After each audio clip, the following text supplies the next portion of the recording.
మన దగ్గర ఉన్న ఒక 2000 రూపాయలని డబుల్ చేయడం ఎలా? స్టాక్ మార్కెట్ లో కొంచెం నాలెడ్జ్ ఉంటే 100 రూపాయలకి వచ్చే స్టాక్స్ ని ఒక 20 కొనొచ్చు. వీటిని ఇంట్రాడేలో సాయంత్రానికల్లా కొంచెం లాభానికి అమ్మవచ్చు.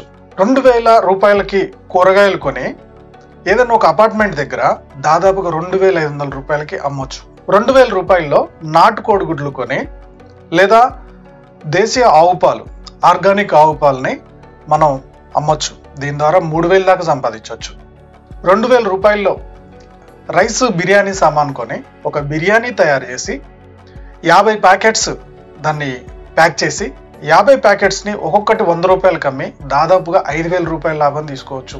100 రూపాయలకి ఒక్కొక్క టీషర్ట్ హోల్సేల్లో తీసుకొని వాటిని 300 రూపాయలకి అమ్మొచ్చు. హోల్సేల్లో 5 రూపాయల మినరల్ వాటర్స్ కొని ఇవి దాదాపుగా 400 వస్తాయి.